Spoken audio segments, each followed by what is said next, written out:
What up, what up? Howdy, Cannabuddies. Welcome to another episode of the Cannabis Man podcast. Thank you for clicking on the show. I'm your host, Don Kleppen, and this is the first episode of the new year, 2023. Very excited about a lot of stuff coming down the pipe for the show, and on this particular episode, I'm excited to bring to you another great interview and some perspectives, local news stories, and some national news stories just in and around the field of cannabis, chronicling some new events and businesses and what entrepreneurs have, products and services coming to Illinois and the area around it, as well as the United States and countries around the world, just looking at some of the news stories that are developing as cannabis becomes a more normalized part of our society. So let's get right into it on this 36th episode of the Cannabis Man podcast. Here we go.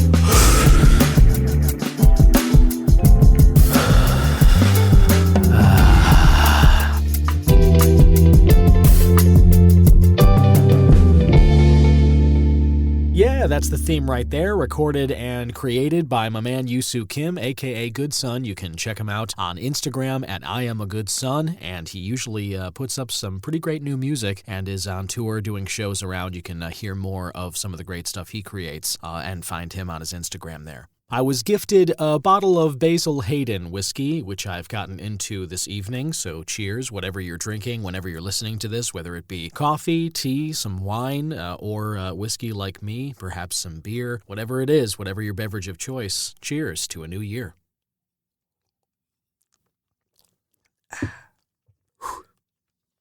Lovely. And my strain of the week is one I had not tried before. Figured I'd start the new year with a new strain, and this is Cresco Labs Triangle Octane. The parent strains are Triangle Kush and High Octane BX3. Main terpene profile consisting of limonene, linalool, and caryophyllene. You can smell herbal and woodsy aromas with a slight spice and clove notes. They describe major grassy undertones. I do get the herbal and woodsy aromas, and you get that on the taste as well. There's a bit of a spice as well with that. They describe gas and sweetness on the flavor. I don't really get too much of those myself, but that's reported there. And as I said, you do get a lot of the herbal and woodsy with a little bit of spice in the flavor. This is a Cresco Labs product. I grabbed 7 grams of the popcorn, the high supply popcorn.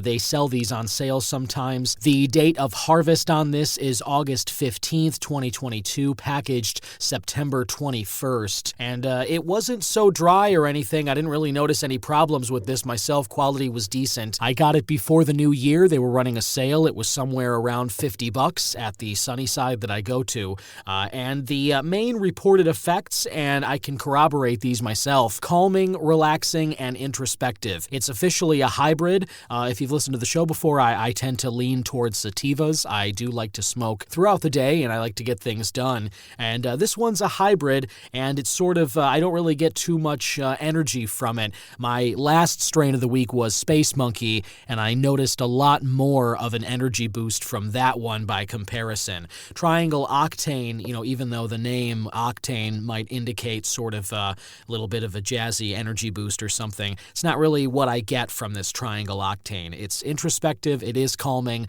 There is some creative euphoria. You do get some of that pleasant feeling. I've definitely come up with some ideas on this, and it's just overall a very nice, relaxing buzz. Something I recommend, the Triangle Octane. The THC average for this package is 22.7%, and it's something I would recommend going out and giving a shot. So yeah, cheers to Cresco Labs Triangle Octane and some of the great new hybrids out there available to try in Illinois dispensaries.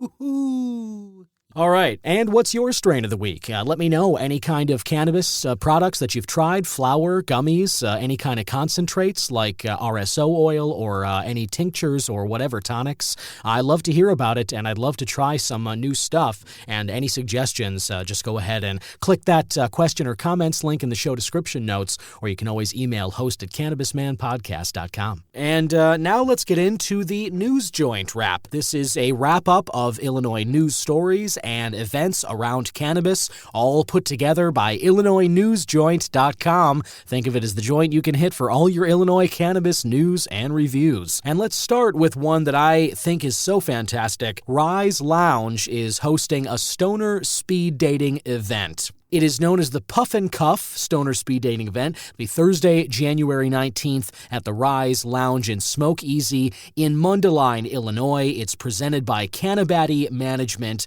which is a women-led dating event creating a safe and open space for communication and consumption of cannabis, as they say, removing the seedy environment from singles events. It's a hetero singles event. Ladies will sit down, men will alternate mingling together. Tickets are still available, and you can hear a lot more about this next week. I'm going to be talking with Yesenia Roman, who created CannabatiTalk.com, as well as these stoner speed dating events. So you can hear a lot more about this and when to get tickets and whatnot on next week's episode. But that is coming up January 19th. Definitely something to find out more about. I think that's a great idea. Illinois' Department of Agriculture touted some cannabis program accomplishments to end the year. Several Illinois organizations will often release annual reports touting some accomplishments throughout the year, and this year, Illinois' Department of Agriculture did exactly that, announcing its own accomplishments, highlighting the Cannabis Regulation and Tax Act. Governor J.B. Pritzker also shared the accomplishments as well, highlighting, among other things, the opening of the state's first craft grow facility under the heading Supporting Vulnerable Communities and Working Towards Justice. The following bullet points were listed in the announcement. They issued 88 craft grow licenses, 54 infuser licenses, and 189 transporter licenses to date.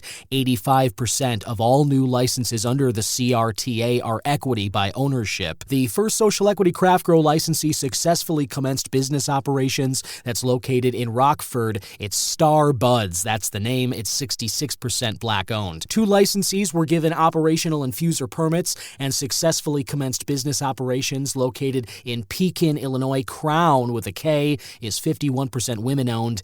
MME Inc. in Homewood was also cleared to start infusing. Both businesses are social equity licenses. Implemented state hemp program in time for the 2019 crop season. Illinois is currently entering our 4th growing season with 2,734 acres planted in 2020. 10 community colleges were approved to participate in the Cannabis Community College Vocational Pilot Program. Landmark legislation was signed creating a farmer disparity study to identify and examine the hurdles for minority populations entering the agriculture industry. Bureau of Cannabis Materials and Livestock Management Facility training was translated to Spanish. State's pesticide exam is currently being translated as well. You can find out some more of their accomplishments if you are interested at IllinoisNewsJoint.com. And finally, Illinois has decided to extend its curbside pickup. Earlier just today, the Illinois Department of Financial and Professional Regulation put out a variance suggesting that it would continue to allow medical cannabis dispensaries to give medical cannabis outside of the restricted and limited access areas for an additional 31 days beyond the previous expiration of December 31st. So the curbside pickup for Illinois medical cannabis patients has been extended for another 31 days after that initial deadline, getting through the first month of 2023. That puts us at the end of January. So now this expiration, as it stands currently, will go into effect February 1st. Jason Brown notes that during the month-long extension this month of January, Illinois Representatives Kelly Cassidy and Bob Morgan of Deerfield, who I spoke with earlier in the series, they'll be working to find a permanent solution to the legalities of curbside pickup. If you'd like to read more specifics about that, you can find more as well as other news stories, reviews, and events coming up. You can get tickets all at IllinoisNewsJoint.com. And a quick article as well I thought was bringing to your attention, listener, before we get into this week's interview. Connecticut officials have expunged 40,000 marijuana-related convictions. NORML, the National Organization for the Reform of Marijuana Laws, put out this article today, January 3rd, and it says, I won't read the whole thing, but state officials completing the process of reviewing and vacating criminal records of over 40,000 residents with prior cannabis-related convictions. As of January 1st, our administration has erased 42,964 cannabis convictions, that from Democratic Governor Ned Lamont. He made that announcement on Twitter. Legislation signed into law in 2020 regulated the adult-use cannabis market, and it contained provisions providing for the automatic review and expungement of prior convictions involving the possession of up to 4 ounces of cannabis. Those with more serious marijuana-related records may petition the courts for relief. I will share the article. I recommend you go through and read the rest of it. So good on Connecticut. This was obviously part of the law that went into effect in 2020, but it still needed to be gone through, followed through with, and then now 40,000 residents there, whether they were serving time or doing community service or just simply, at home and maybe, trying to find a job or whatever, might have been struggling because there's a conviction on their record. Who knows what their circumstances are? But the point being, we've talked about it on the show before, as cannabis is more normalized, as this becomes a bigger part of our society, we need to acknowledge that it was not that long ago. This is not a thing that's making a, change here where 100 years ago people were getting arrested for this. No, this is, people are still getting arrested in some parts of the country, and there are people who are still behind bars and suffering due to convictions for something that is now fully legal, being incentivized by different states and, elected officials and all that. Society is changing in a way that this is becoming legal and normal and acceptable. And the people whose lives have been upended because they were convicted, criminally charged with doing something that has to do with this plant, those people need to be accounted for, and their crimes, as long as they're nonviolent crimes, as long as there's not, gun charges and other stuff kind of tied in with the whole thing that complicates it. If these are straight marijuana convictions, cannabis convictions, these things need to be automatically reviewed and expunged, just like they have been in Connecticut. I think other states, anybody who's doing legal cannabis should be doing exactly this when they greenlight those programs. But maybe you disagree. What do you think about expunging cannabis-related crimes? Go ahead and click the question or comments link in the show description notes, and it'll take you to Gallus FM. You can engage with the show that way. I'd love to hear what you think about it. And now for this week's interview, one note here, listener. I'm smoking this delicious triangle octane out of a piece that I got from 420pipes.com. It is an excellent little glass pipe. It's sort of a flat rectangular piece, and the hole is right on the front end of it. And it's just really, really convenient, excellent to transport. It's convenient to hold and comfortable. And I got it for $4.20, which is something you can always get at 420pipes.com. They have daily deals where you can get products for that price all the time, whether you're looking for glass, a grinder, if you're looking for lighters or some clearers or, bubblers, anything that's on your mind, cannabis products for the stoner in your life or a late holiday gift for yourself. And they have a really cool initiative as well, a Smoke Local initiative, where if you'd like the convenience of buying online, but you want to support a local business and you just don't really feel like maybe getting up and you'd rather have it shipped right to you, you can enter your zip code at 420pipes.com, and head shops or cannabis product shops near you will pop up, and you can place your order through the website and just have it shipped to you.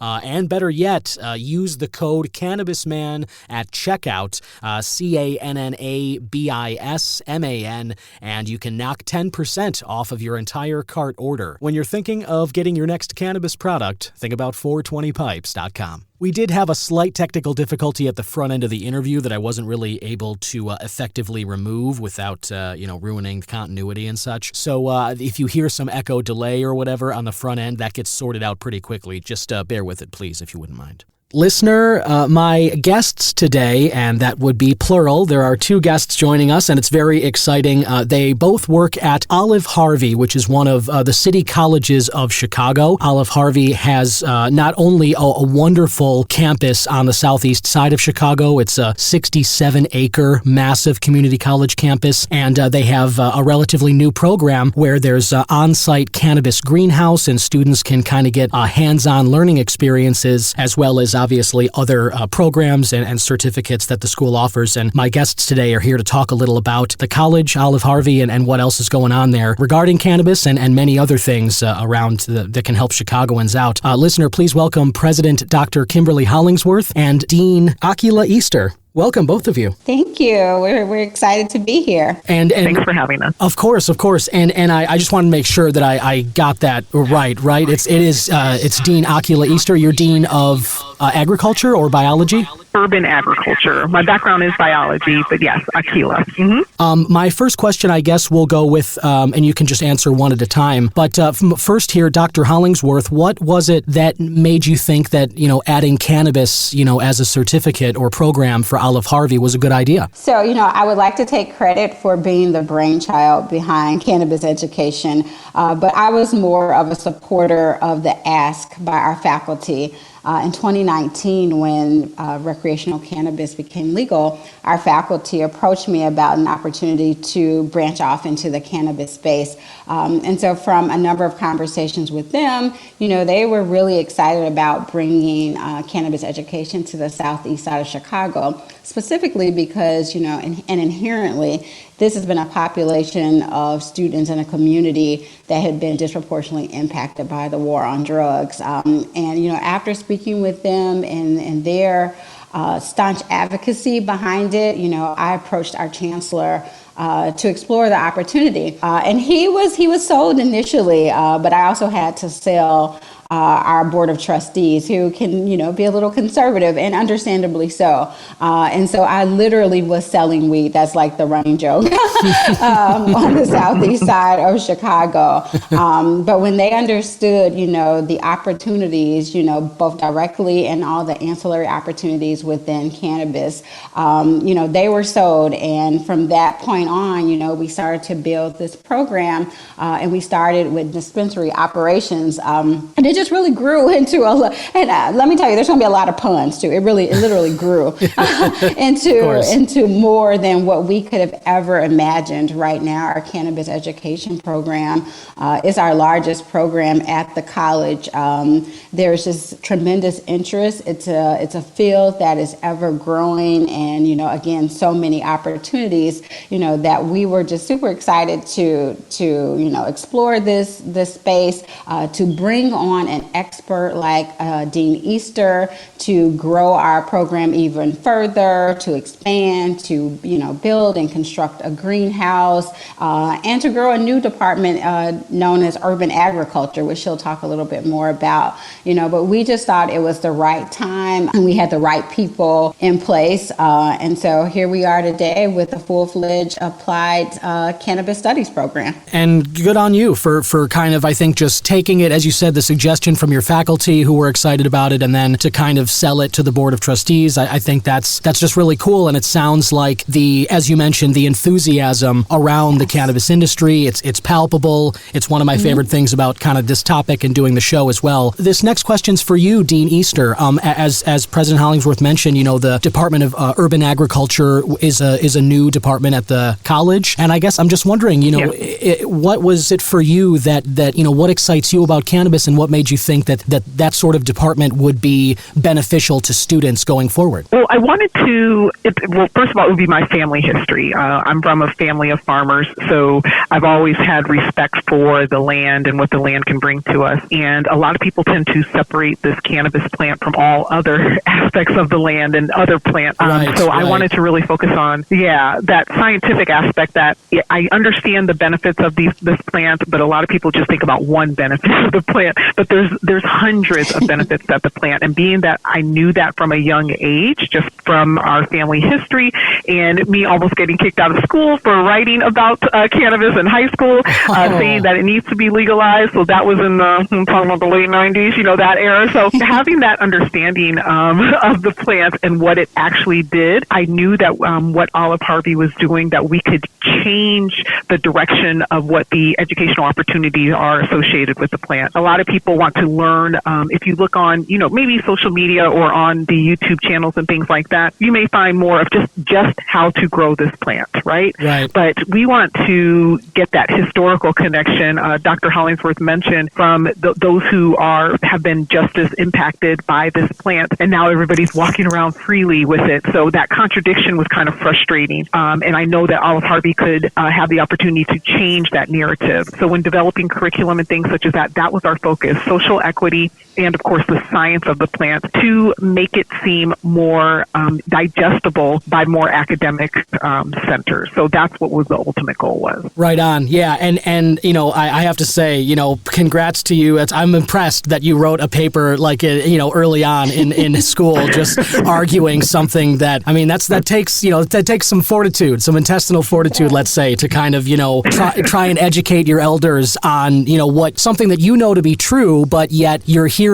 all this propaganda. And I talk about it on the show a lot, the kind of manufactured misconception of the reefer madness and all that stuff. Right. And so we grew up through the say no to drugs era, and that's when, they were really pushing the gateway drug. So I know. Understanding that. Totally. Right. And as you also both pointed out, that it did have a disproportionate impact on, certain communities, and even to this day, those are still very much disproportionately impacted. As you mentioned, Dean Easter, too, there are people still behind bars for doing something that now is being encouraged by these businesses, by the governor of the state and the other states that have legalized it. So I think the social equity component is really, really exciting. Another question for you, Dr. Hollingsworth, I guess, specifically for Olive Harvey, what is something that, I mentioned at the top in the intro, the 67-acre campus you guys have. Yes. What is something that is, I think, an added benefit or something specifically or uniquely beneficial to Olive Harvey that other cannabis programs and other just,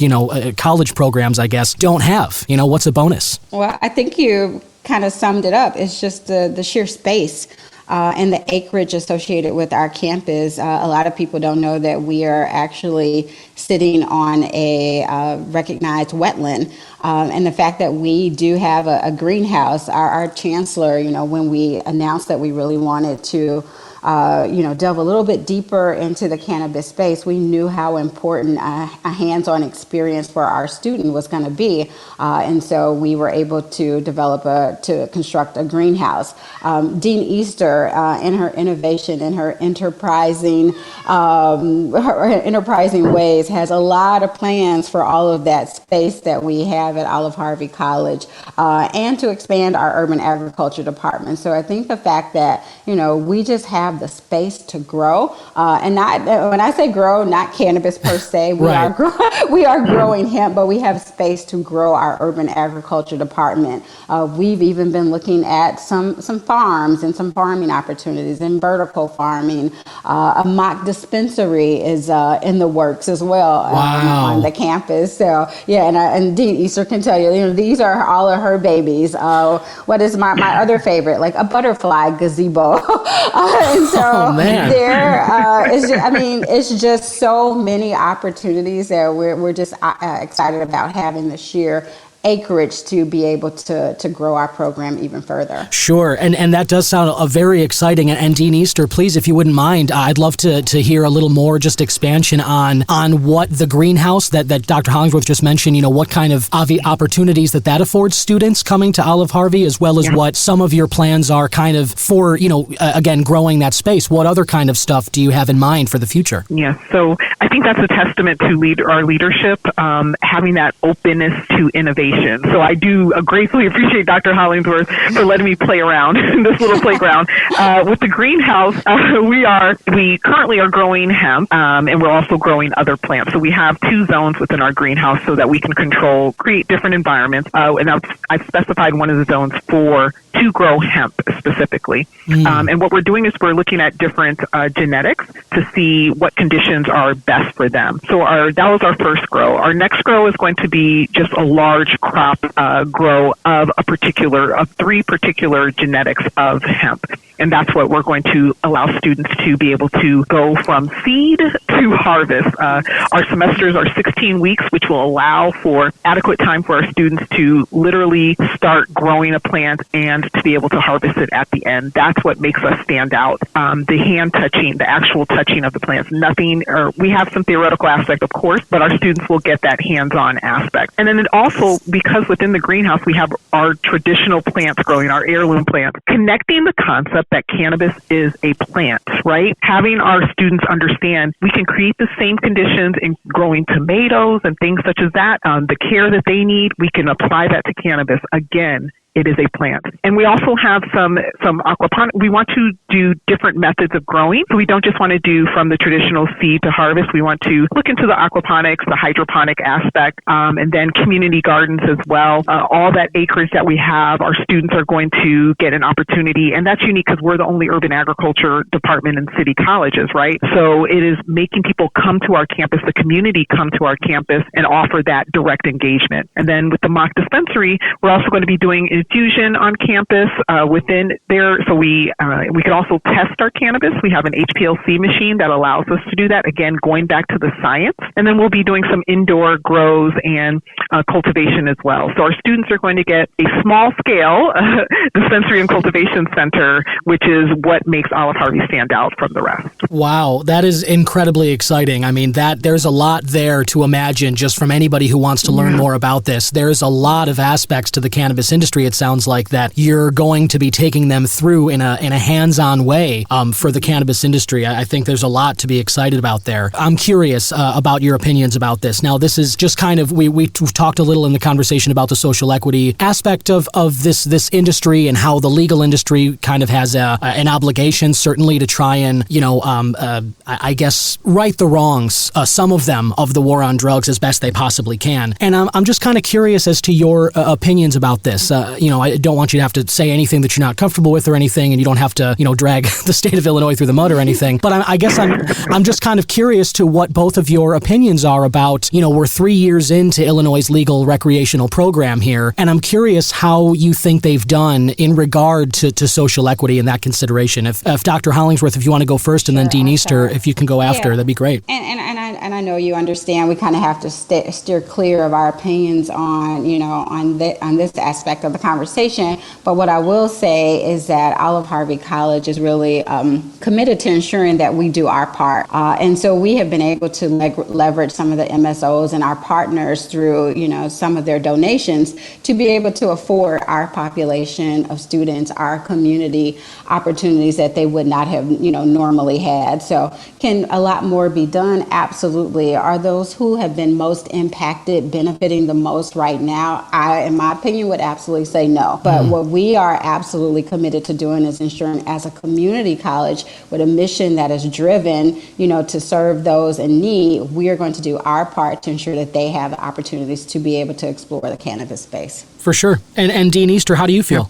Again, in alignment with Dr. Hollingsworth, I think the focus should be on the level of respect that we have for our student population, because many of our students have been just as impacted. So our ultimate goal is to make sure that they come out of our program without having that burden associated with it. So we do offer expungement services to our students. We've created cohorts for, particularly for Still I Rise students as an example of programs that we have where we provide wraparound services for those who have cannabis convictions. So although the law may not be fully in alignment with social equity, we learned within our community at Olive Harvey how to kind of correct those. And that's what our major emphasis on is, to make sure that the students are respected, their voices are heard, they have an understanding of a law that impacted them. So many students on the first day of class, when I ask them why are they here, they want to say, the first thing they say is, I want to understand why I went to jail for something that's now legal. So that's where our main focus is making sure that if the law does not fully apply and it's not as equitable as we want it to be, that we figure out how to right those wrongs with respect to our students. Right on. And well said, both of you. I appreciate the perspective, and I think that sounds like you're doing a lot in Olive Harvey's, programs here. It sounds like you're doing a lot to try and help in what ways you can. And I guess just kind of on a final note here, I'm wondering, Dr. Hollingsworth, you mentioned partnerships with the multi-state operators and people who are helping out with the program. Are there certain avenues like scholarships or grant funds that prospective students who would be interested in this program, are there things like that they can apply for? And so, as you know, because cannabis is not legal federally, there isn't a lot of financial aid that is earmarked per se for students pursuing cannabis. Again, we have the good fortune of having partners who have donated to our urban agriculture department. So many of our students who actually go through our programs are not paying at all, are not coming out of pocket for their cannabis education. So there are definitely scholarship opportunities internal to Olive Harvey for those who are looking to pursue cannabis education or even our applied cannabis program. Wow, that's incredibly exciting, and definitely I have to imagine anybody listening who's considering what program maybe to look into around Chicago have to think some ears perked up there. That's really exciting. And Dean, correct me if I'm wrong, because our program actually is the only program in the state that anyone across the state can actually enroll in. Yes, that's a unique aspect. When we became credit approved through what's called ICCB, it's the Illinois Community College Board, they approved us for credit-based curriculum in cannabis, and they gave us a distinction that all Illinois participants can, or all Illinois, people who live in Illinois residents, they can apply to our program. Yes. Cool. So it's not just within CCC parameters, it's all of Illinois. Wow. That's pay in district rates. Oh, wow. That's huge. No, yeah, that's a huge thing. And I'm glad you guys said that, because I think that obviously, Chicago does, there are different benefits that the city sometimes offers that people who don't, live nearby can't always take advantage of. Absolutely. And I think that's awesome that you guys are doing that. Oh, one more thing for you. Sorry, Tom. No, go ahead, Dean Easter. What were you going to say? I just wanted to point out that also what's unique with Olive Harvey is that we've challenged the MSOs to take cultural sensitivity training to understand, because a lot of people, they may say what they want to help those who have been impacted by cannabis, but they don't know how. So we have challenged them to kind of look into our programming and take different courses with us. So the MSOs taking courses with us to be able to understand the demographics that they're hiring, not just getting their social equity licensed and hitting numbers of people from certain zip codes, but actually being intentional about moving them up within the industry. So that, I just wanted to point that out with the uniqueness of Olive Harvey as well. Yeah, definitely. And thanks for saying that, because that's another unique factor in what you're doing. Certainly, I think that anybody who goes through, it sounds like to me, anyone going through your program probably is going to come out with a better understanding of, where the priorities should be, and maybe give them some ideas as to how they actually can help and kind of put the money where the mouth is, sort of a thing. And Dean Easter, I guess finally, just for you, I'm wondering, anybody who's listening who's interested in specific programs, what are some of the degrees or certificates, or anyone who joins in the urban agriculture at Olive Harvey, what can they expect to come out of the program with? What certificates and whatnot? Sure. So we're going to ultimately have three major pathways. Cannabis was the pathway, our marketing pathway. Pull them in with the cannabis, right? So we have two basic certificates under cannabis, an advanced certificate in what's called cannabis processing. So that's more back of the house within the industry if you want to learn the different methods of cultivate or processing the different cannabis products. And we also, with our basic certificate, we have the dispensary operation. That's more for if you want to go in retail, front of the house. But then our AAS degree is what we're anticipating, and we're already in the talks with four-year institutions, is we would like people to be interested in the STEM fields, right? The STEM fields associated associated with cannabis? How do I analyze the different cannabinoids and terpenes that are in there? How do I get more research once federal funding starts to support cannabis further? So with that 2-year degree, they'll have a solid scientific foundation of the plants, and then they'll move into just 2 years left within a 4-year program, and they'll get their degree, and probably they can get it biochemistry, horticulture, urban agriculture. It's wide reaching, but we will set them up for a solid foundation with our AAS degree. So currently we have 2 basics, 1 advanced certificate, and of course the AAS degree in cannabis studies. Wow, that's fantastic, and thanks for specifying too, because again, I think that there are, as you mentioned, there's many different aspects to the field, and there's things growing all the time. This is going to change. What it looks like statewide and federally in the next 5 years is probably going to be a little different landscape-wise than it is right now, and I think it sounds like Olive Harvey is really going to set students up to be ready to hit the ground running when those changes come. So again, Dr. Kimberly Hollingsworth, President, and Dean Akilah Easter of Urban Agriculture at Olive Harvey, thank you both so much for jumping on today and just kind of sharing some of the exciting developments and some of the cool proponents of cannabis that you guys have going on there for students. I usually like to wrap these things up with some quick hits questions, just some, what's your favorite movie and food and kind of stuff like that. Are you guys game for this?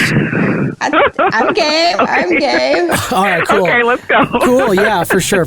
First one I start with usually is morning bird or night owl. Which are you? Oh, morning bird, definitely. Morning bird. 2 morning birds. Got it. Hey, morning bird gets the worm. Got to get up early and get stuff done, right? I get it. I fully get it.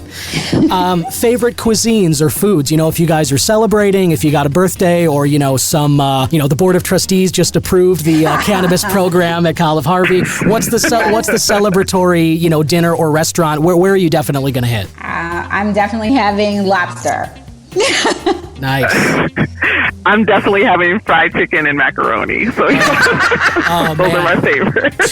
Two dishes that go great with macaroni: lobster and fried chicken. That's excellent. Absolutely. This is a question I ask all my guests, really, and it's just kind of your preferred. What's a substance you prefer, whether that be tea or coffee in the morning, if it's beer or wine with dinner, any cannabis? What's a regular substance for your living? This is really funny because Dean Easter and I run into each other almost every week at Starbucks. And my vice is a quad espresso. Whoa. Dean? Yeah. Quad? I didn't know it was a quad. Okay. Well, that's why I'm always bouncing right. I'm a triple grande caramel macchiato in the morning and a nice glass of Cabernet Sauvignon in the evening. So, yeah. And I'm a Merlot in the evening. Okay. There you go. Hey, right on. I like it. Starting the day and ending the day well. This is the way. Okay, and then how about what are you watching in terms of TV or movies? If there's a favorite movie you have, anytime you see it on TV, you'll let it play, or when you see it on the guide, you'll always watch it. What's something you love to watch? So I don't watch TV, although I spend $1 million on cable, right? But if Love and Basketball were to come on, I would be glued to the TV. That's a classic. Yep. Okay. Okay, judge me. Goodfellas. I'm one of those types of movies. I don't know my obsession with gangsters, but yeah, I'm a Goodfellas type of person over and over. Oh, Goodfellas, yeah, and Godfather. I get those. Yes. Yeah, Casino. Yeah, those are classics too. Scorsese. He just knew what he was doing every time. Yes. Yeah. And I guess and finally, just out of curiosity, music. If you guys are getting pumped up for a day of class, or you're winding down at the end of the day, calming down to go home, what's some music that you like to put on in the background or in the foreground? Oh, wow. I work out a lot, and so although I prefer, a number of genres, I would have to say like old school hip hop and Jay-Z. Yeah, okay. Are my favorites. There you go. That's me. That's good. Me too. I'm going to step on that. He recently entered the cannabis world, so Jay-Z did presidents too. Yeah, that's right. Right on. Yeah, Jay-Z for sure. And old school hip hop is just those beats. They're at that right frequency. They just get you going. Just right. Yep. Right on. Well, awesome. Well, awesome. And again, I just want to thank you both. Thank you, Dr. Hollingsworth. Thank you, Dean Easter of the Urban Agriculture Department at Olive Harvey College in Chicago. Thank you guys both so much for jumping on today. And I think what you're both doing at Olive Harvey should make a lot of prospective students in Illinois and even around the country excited, because I think we're all going to benefit from it someday down the road. Let's hope so. Thank you so much. Thank you, Don. It was a great interview. Thank you very much. Okay, great. And I hope to talk to you in the future. Same here. Great. All right. Have a great one. You too. Take care. Bye-bye. And there it is. I want to thank one more time my guests, Dr. Kimberly Hollingsworth, President and Dean of the Urban Agriculture Department, Akilah Easter of Olive Harvey, part of the City Colleges of Chicago. You can check out anything with that program we were talking about and find out more about some of the exciting work they have going on at Olive Harvey. Just enter it into your favorite search engine, Olive Harvey or City Colleges of Chicago, and select Olive Harvey. That's all I've got for you this week, listener. I want to thank you so much for listening to the show, engaging with it. It's been so exciting spending these last several months with you, and I can't wait to see what 2023 brings the show. I've got a lot of exciting things in the works. I'm going to try for remote recordings and more in-person interviews and trying new products and just bringing some new exciting parts of the show that I think you're really going to love, as well as just chronicling and noting how the normalization of cannabis is progressing and how where we are in the battle with this lingering stigma of reefer madness and all that. We're going to keep chronicling this. We're going to keep taking note of it, and I look forward to seeing where all this goes. So thank you again for listening, and I'll be back again next week with another episode of the Cannabis Man Podcast. Bye-bye. Cannabis Man is an original production of myself, Don Kleppen. Original theme music by Yusu Kim, a.k.a. Goodson. Other music by Pat Perez, and logo designed by Vorbroker Media. If you like the show, please rate, review, subscribe, and share whenever you can.